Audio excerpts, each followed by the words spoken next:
Hello everyone, welcome to back my channel. स्वागत है दोस्तों आपका मेरे चैनल में। आज हम लोग बात करने जा रहे हैं कि जो ऑल इंडिया बार एग्जामिनेशन का एक लेटेस्ट नोटिफिकेशन है, जो बहुत लोगों की क्वेरी थी सर 20 फरवरी को जो रिजल्ट आने वाला है, तो वो उसके लिए भी है।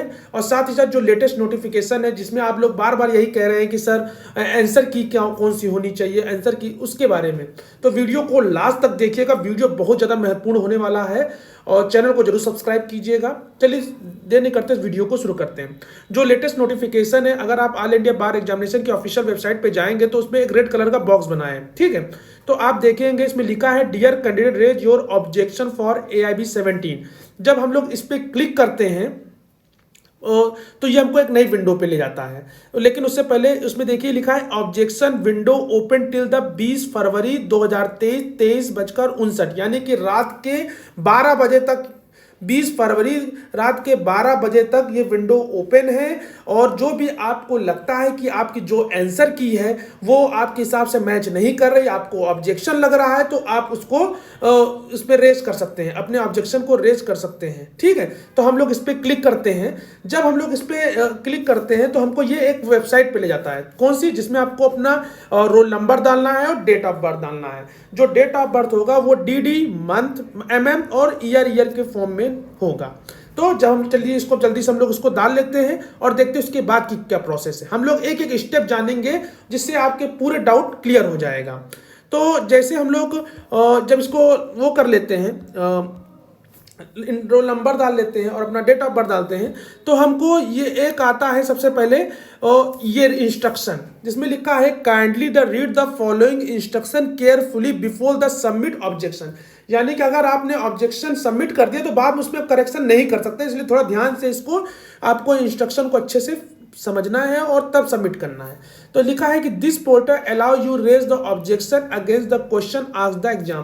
पहला नंबर पॉइंट ये कह रहा है कि जो पोर्टल अलाउ करेगा, आप अलाउ कर रहा है कि जो भी आपने एग्जाम दिया है आप उसमें रेज कर सकते हैं अपने ऑब्जेक्शन को, जो एग्जाम में पूछे गए थे जो क्वेश्चन। दूसरा ऑप्शन ये कह रहा है, क्वेश्चन मतलब दूसरा पॉइंट ये कह रहा है जो objection can be raise against the provisional answer key given the master question paper of exam publish on AIB website. आप उन्हीं क्वेश्चन को रेज कर सकते हैं जो ऑल इंडिया बार एग्जामिनेशन में जो आया था और जिसकी आंसर की किसमें है, वो ऑल इंडिया बार एग्जामिनेशन की ऑफिशियल वेबसाइट पे अपलोड है। यानी कि आप वही आंसर की को कर सकते हैं जो इसमें ऑलरेडी से अपलोड है। तो आप बार बार पूछ रहे थे ना सर इंग्लिश वाला कब आएगा, हिंदी वाला कब आएगा, तो मैं वही कह रहा हूँ कि आंसर की जो दी गई वही इंग्लिश के लिए भी है, वही हिंदी के लिए है। तो आपको इसी आंसर की से ही जो भी आपके क्वेश्चन में डाउट है, आपको लगता है मेरा क्वेश्चन सही है, उसके आधार पर आप इसको रेज कर सकते हैं, तो वही आंसर की के आधार पर। थर्ड ऑप्शन कह रहा है यानी कि to submit the objection first log in the objection window by entering your roll number and date of birth, यानी कि अपने डेट ऑफ बर्थ, ठीक है। दूसरा चीज अपना मंथ यानी कि आपका जो ईयर है उसमें उस फॉर्मेट में आपको भरना है, ठीक है। फिर नेक्स्ट एक candidate will register her objection, select type the objection from drop down menu visual in from the respective question objection window.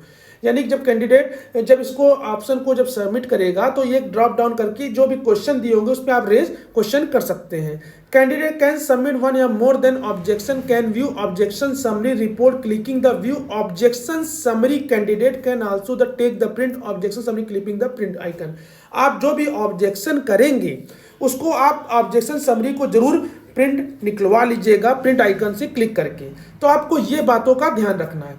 फिर उसमें जो लास्ट में है ये कह रहा है कि candidate will provide justification and preference, यानी कि छठा पॉइंट है जस्टिफिकेशन पे आपको ध्यान देना है और जो करस्पॉन्डिंग टेक्स्ट है वो उसको उसमें भी आपको प्रोवाइड करना अगेंस्ट द ऑब्जेक्शन जो आपने रेज किया है। यही का आपको हिंदी फॉर्मेट में भी लिखा होगा। तो आपको ये पहले इंस्ट्रक्शन को पढ़ लेना है, फिर उसके बाद आगे का काम करना है, ठीक है। तो ये हो गया पहला स्टेप। आप फिर उसके बाद हम लोग देखेंगे जब हम लोग इसको आगे करेंगे तो प्रोसीड का बटन आएगा।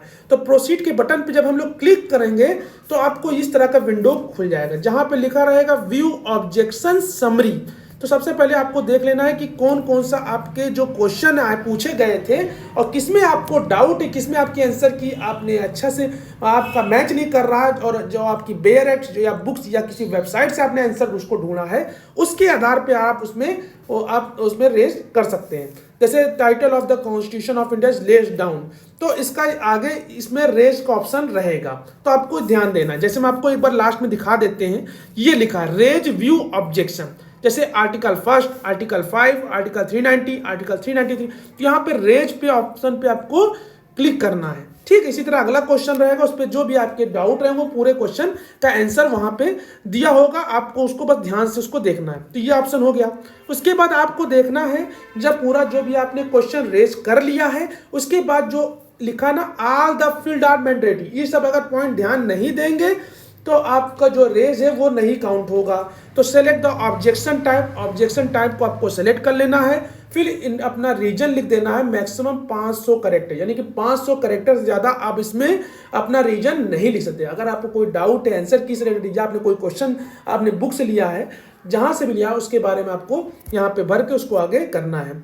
फिर उसके बाद सेलेक्ट रेफरेंस, रेफरेंस में आपको ये देखना है कि क्वेश्चन इनकरेक्ट है, प्रश्न गलत पूछा गया है, ऑल ऑप्शन जो क्वेश्चन है वो जितने भी ऑप्शन है वो सब गलत है, there are more than one correct answer and के एक से अधिक उत्तर सही है। तो इस तरह के जो भी ऑप्शन है वो सेलेक्ट रेफरेंस पे आपको क्लिक करके उस पर टिक कर लेना है। यहां तक आपने समझ गए होंगे। फिर उसके बाद रेफरेंस आपने कहां से ये रेस क्वेश्चन कर रहे हैं, तो आपने सपोज दैट आपको कोई आंसर की आपके हिसाब से मैच नहीं की, तो आपने ऑब्जेक्शन में डाल दिया कि ये प्रश्न गलत है। ठीक, तो दूसरा ऑप्शन आपके पास ये रहेगा कि आपने जो आंसर ढूंढा है, जैसे आप बार बार पूछ रहे थे फादर ऑफ PIL, तो आपने वेबसाइट से लिया है तो आपको वेबसाइट पे क्लिक करना है। ठीक है, तो फादर ऑफ PIL जैसे PS भगवती इसमें लिख के आ रहा, तो यहाँ पे लिखिएगा कि हमने वेबसाइट पे सर्च किया था, मैंने गूगल पे सर्च किया तो वहां से मैंने इसको लिया। तो आपको जहां से भी आपने आंसर ढूंढा है, या बेयरएक्ट या बुक से या किसी वेबसाइट से, उसको आपको सेलेक्ट करना है। बुक है तो बुक पे, न्यूज़पेपर है तो न्यूज़पेपर, मैगजीन है तो मैगजीन, ऑथेंटिक है या कोई ऑफिशियल वेबसाइट है उसकी लिंक है, तो आपको इन दोनों ऑप्शन में से चूज कर लेना है। फिर उसके बाद बुक टाइटल डाल देना है, वेबसाइट लिंक डाल देना, ऑथर नेम क्या, एडिशन कौन सी है, जो ऑथर जो भी बुक से लिया है वो कितने साल पुरानी है, 10 साल पुरानी तो बुक से तो नहीं ले रहे हैं, या ऐसा जो भी रेफरेंस पेज कितने नंबर पे वो पेज है। फिर इसके बाद इसको सेव करना जरूर ध्यान रखिएगा, अगर सेव नहीं किया तो कोई भी ऑब्जेक्शन आपका काउंट नहीं होगा, तो ये चीज ध्यान आपको रखना है। फिर आपने जितने भी ऑब्जेक्शन किए आपका रोल नंबर आ जाएगा, एग्जाम नेम आ जाएगा, जो भी ऑब्जेक्शन आपने किया है 10 क्वेश्चन 12 क्वेश्चन, वो आप उसका प्रिंट आउट निकाल लीजिएगा। ठीक, फिर इसके बाद ये क्वेश्चन है, ये चीज आपको ध्यान रखना है। तो ये एक इंपॉर्टेंट बात थी जो अभी एक लेटेस्ट नोटिफिकेशन आया है, जो यही बता रहा है कि अब जो 20 फरवरी को जो एग्जाम का जो रिजल्ट आने वाला था वो तो अब आने की उम्मीद कम है, क्योंकि रात के 12 बजे तक आपको तो ऑब्जेक्शन होगा। तो ये मान के चलिए तो जो एग्जाम का जो रिजल्ट है वो कम से कम आपके मार्च के फर्स्ट वीक आने की उम्मीद है, या उससे भी पहले। तो आशा करते हैं आपके सारे डाउट क्लियर हो गए होंगे, और अपने जो ऑब्जेक्शन है वो 20 फरवरी तक ही ओपन है विंडो, तो उसको ध्यान करके अपना रेस्ट कर लीजिए। आशा करते हैं ये वीडियो आपको अच्छा लगा होगा, और कोई भी डाउट हो तो दिए गए कमेंट बॉक्स में हमसे पूछ सकते हैं, या दिए गए हमारे व्हाट्सएप नंबर से या टेलीग्राम जरूर ज्वाइन कर लीजिएगा। तब तक के लिए मिलते हैं नेक्स्ट वीडियो में, तब तक के लिए